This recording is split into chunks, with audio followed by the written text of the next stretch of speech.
Baik, Assalamualaikum warahmatullahi wabarakatuh. Perkenalkan teman-teman, nama saya Supriyanto dari kelompok 6 Manajemen 19D. Di sini saya sebagai pemateri akan menjelaskan materi tentang menganalisis pasar bisnis di bab 7 yang ada di mata kuliah Manajemen Pemasaran. Sebelum kita masuk menuju materi, saya akan menghimbau kepada teman-teman semua untuk selalu mematuhi protokol kesehatan di tengah wabah yang sekarang ini, dengan cara tentunya memakai masker, menjaga jarak, dan rajin mencuci tangan. Oke, setelah itu mari kita menuju ke materi mengenai menganalisis pasar bisnis. Apa itu menganalisis pasar bisnis? Istilah tersebut biasa kita dengar karena sebagai pengusaha tentunya akan melakukan kegiatan analisa terhadap pasar yang dituju atau ditargetkan untuk meningkatkan keuntungan atau profit sehingga mampu mengembangkan perusahaannya itu sendiri. Dalam beberapa unsur atau istilah pasar bisnis, kita akan mengenal istilah pembelian organisasional. Apa itu pembelian organisasional? Pembelian organisasional adalah proses pengambilan keputusan di mana melalui proses ini organisasi formal menetapkan apakah mereka perlu membeli produk dan jasa dan mengidentifikasinya, mengevaluasi serta memilih antara merek dan pemasok yang ada. Pasar bisnis itu sendiri terdiri dari semua organisasi formal yang mendapatkan barang dan jasa yang digunakan untuk memproduksi produk atau jasa lain yang kemudian dijual atau disewakan ke organisasi lain. Intinya di sini adalah antara organisasi mempunyai sifat atau ketergantungan dan saling menguntungkan. Dalam istilah pasar bisnis, kita akan mengenal unsur atau beberapa karakteristik yang ada di dalam suatu pasar bisnis.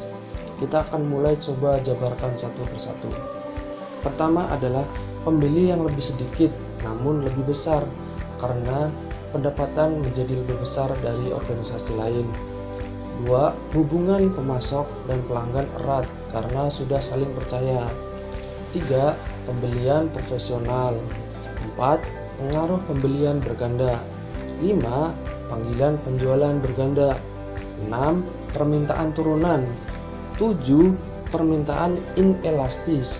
8. Permintaan berfluktuasi. 9. Pembeli terkonsentrasi secara geografis. 10. Pembelian secara langsung. Dari beberapa karakteristik yang sudah kita pelajari tadi, dapat disimpulkan bahwa dalam pasar bisnis memiliki tujuan utama adalah menarik minat konsumen dengan cara analisa pasar dan menentukan beberapa cara atau teknik, trik, serta tips untuk menarik konsumen sehingga mau membeli produk kita. Sekian dari saya, terima kasih. Wassalamualaikum warahmatullahi wabarakatuh.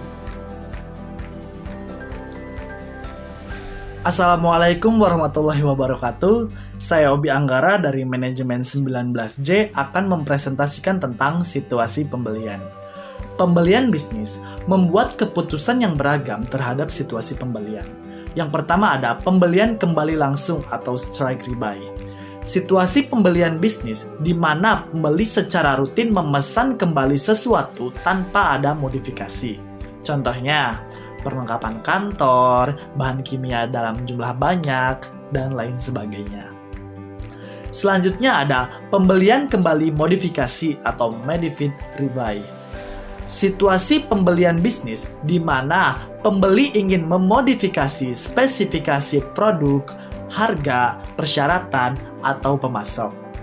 Selanjutnya ada tugas baru atau new task, di mana pembeli membeli sebuah produk atau jasa untuk pertama kalinya. Contohnya ada gedung kantor, sistem keamanan baru, dan lain sebagainya.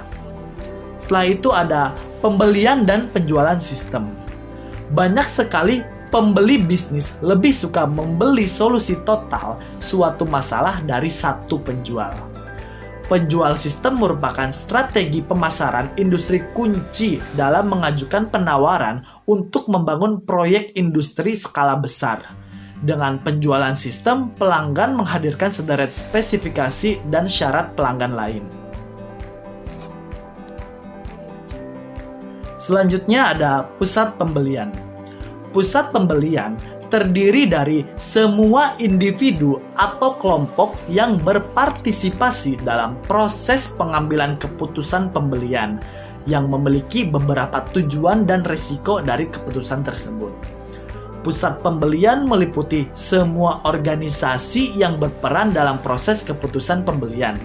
Yang pertama, ada pencetus, yaitu pengguna atau orang lain dalam organisasi yang meminta pembelian sesuatu. Yang kedua, ada pengguna, yaitu mereka yang menggunakan produk atau jasa. Yang ketiga, ada pihak yang mempengaruhi, yaitu orang yang mempengaruhi keputusan pembelian. Yang keempat, ada pengambilan keputusan, yaitu orang yang memutuskan persyaratan produk atau pemasok. Yang kelima, ada pemberi persetujuan, yaitu orang yang mengotorisasikan tindakan yang direncanakan oleh pengambil keputusan atau pembeli. Yang keenam, ada pembeli, yaitu orang yang mempunyai otoritas resmi untuk memilih pemasok dan mengatur syarat pembelian. Yang ketujuh, ada penjaga gerbang, yaitu orang yang mempunyai kekuatan untuk mencegah penjual atau informasi agar tidak menjangkau anggota pusat pembelian. Pusat pembelian umumnya mempunyai 5 atau 6 anggota yang mempunyai minat, otoritas, status, dan persuasivitas yang berbeda dan kadang-kadang kriteria keputusan yang sangat berbeda. Penjual kecil berkonsentrasi menjangkau influencer kunci, sementara penjual besar melakukan penjualan multi-level yang mendalam. Terima kasih. Assalamualaikum warahmatullahi wabarakatuh. Nama saya Muhammad Rahmatullah dari kelas manajemen 19C. Di sini saya akan menjelaskan tentang tahap-tahap dalam proses pembelian. Di sini juga ada kelas pembelian, fase pembelian, tugas baru, pembelian kembali modifikasi, pembelian kembali langsung. Untuk fase pembelian yang pertama, pengenalan masalah, pembelian kembali modifikasinya mungkin dan pembelian kembali langsungnya tidak. Dan fase pembelian yang kedua, deskripsi kebutuhan umum. Untuk pembelian kembali modifikasinya mungkin dan pembelian kembali langsungnya tidak. Dan fase pembelian yang ketiga, spesifikasi produk. Untuk pembelian kembali modifikasi ya, dan untuk pembelian kembali langsungnya juga ya. Fase pembelian yang keempat, pencarian pemasok. Untuk pembelian kembali modifikasinya mungkin dan untuk pembelian kembali langsungnya tidak. Dan yang kelima, pengumpulan proposal. Untuk pembelian kembali modifikasinya mungkin dan untuk pengembalian kembali langsungnya tidak. Fase pembelian yang ke-6, pemilihan pemasok. Untuk pembelian kembali modifikasinya mungkin dan untuk pembelian kembali langsungnya tidak. Dan fase pembelian yang ke-7, spesifikasi pemesanan rutin. Untuk pembelian kembali modifikasinya mungkin dan untuk pembelian kembali langsungnya tidak. Dan fase pembelian yang terakhir adalah yang ke-8, tinjauan ulang kinerja. Untuk fase pembelian kembali modifikasinya iya dan pembelian kembali langsungnya juga iya. Dan yang selanjutnya saya akan menjelaskan tentang hubungan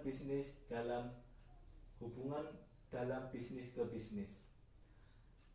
Dibedakan oleh alternatif, pentingnya dan kompleksitas pasokan, dinamisme pasar.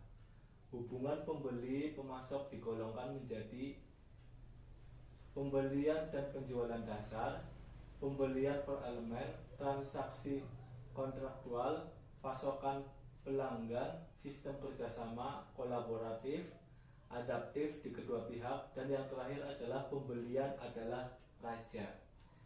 Jadi Itu semua menciptakan kepercayaan adalah salah satu syarat hubungan jangka panjang yang sehat. Terima kasih. Demikian yang saya jelaskan. Assalamualaikum.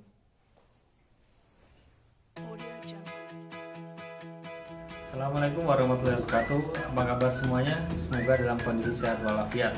Perkenalkan, nama saya Ahmad Nurul Mujahidin dari kelas MN19C. Pada kesempatan hari ini saya akan menjelaskan materi manajemen pemasaran mengenai bab 7, menganalisis pasar bisnis dengan tema resiko dan oportunisme. Pertama saya mulai dengan koordinasi vertikal. Apa itu koordinasi vertikal? Koordinasi vertikal adalah koordinasi antara berbagai tingkatan organisasi dan harus memastikan bahwa seluruh tingkat dalam organisasi bertindak selaras dan searah dengan kebijakan organisasi. Dalam bidang pemasaran, koordinasi vertikal biasanya ditujukan untuk meningkatkan ikatan antara pelanggan dan penjual, sekaligus meningkatkan risiko dan peluang terhadap investasi khusus. Apakah investasi khusus itu? Investasi khusus ialah pengeluaran yang dirancang khusus untuk perusahaan tertentu dalam mata rantai. Nah, investasi ini membantu perusahaan untuk menumbuhkan laba dan mencapai positioning mereka di market. Misalkan saja sebagai contoh ialah pabrikan otomotif yang memiliki dua supplier untuk kaca, supplier A dan supplier B. Ketika supplier A ini mampu membaca peluang dan mereka memperbaiki kualitas produk dengan harga yang lebih murah, misalkan 30% di bawah supplier B, tentu supplier A ini akan memiliki investasi ke pabrikan otomotif untuk memberikan share yang lebih besar dan juga pembelian yang lebih banyak daripada ke supplier A daripada supplier B. Nah, sebagai ganti hal ini, pemasok akan mendapatkan penjualan dan jaminan volume. Pemahaman tentang kebutuhan pelanggan mereka yang lebih baik dan posisi yang kuat dengan supplier A untuk penjualan di masa yang akan datang. Nilai yang disebut investasi khusus. Walaupun demikian, investasi khusus ini juga memiliki resiko yang besar bagi pelanggan maupun pemasok, terutama ketika terjadi kegagalan pasokan sesuai dengan permintaan pelanggan.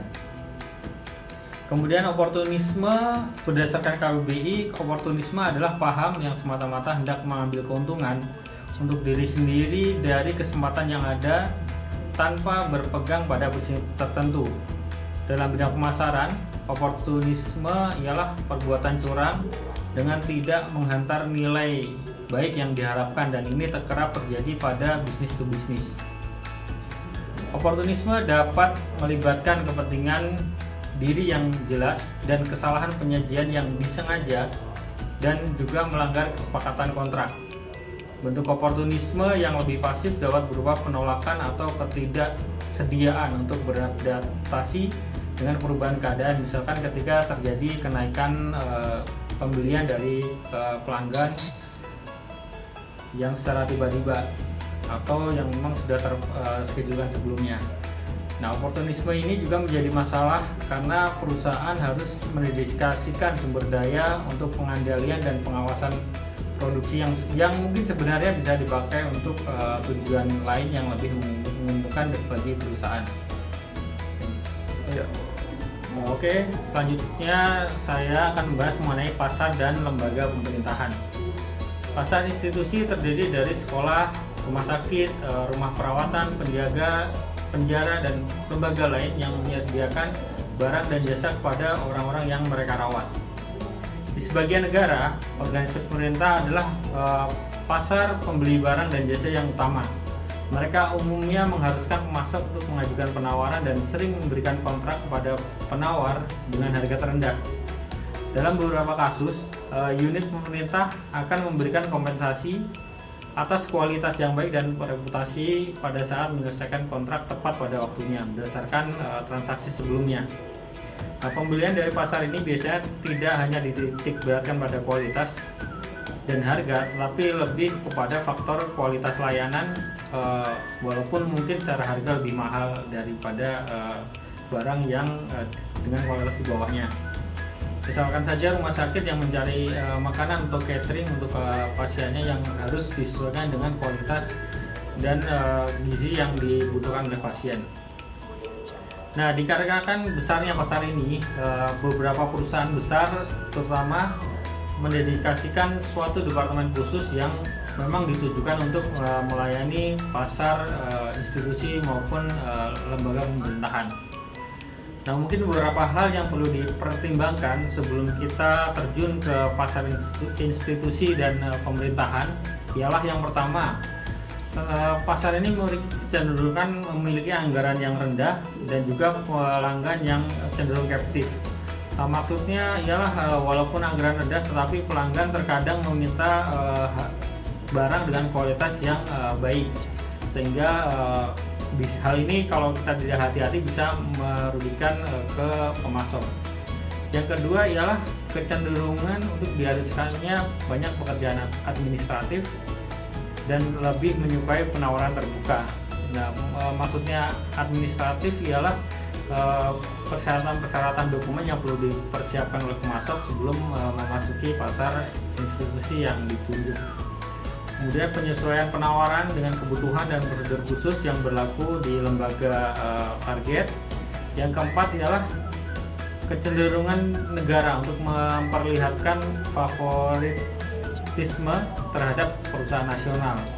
Nah, mungkin kita semua ketahui bahwa perusahaan nasional tentu akan mendapatkan prioritas daripada perusahaan lain atau perusahaan luar negeri ketika terjadi bidding atau tender di lembaga pemerintahan.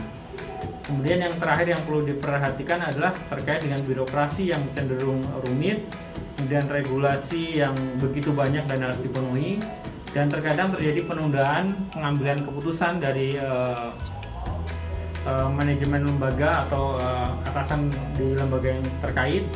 Kemudian terkadang juga hal-hal non teknis seperti penggantian personel pengadaan, yang ini biasanya terjadi miskomunikasi dan bisa memperlambat proses pembelian. Baik, demikian penjelasan yang bisa saya sampaikan, mudah-mudahan bermanfaat. Terima kasih. Wassalamualaikum warahmatullahi wabarakatuh.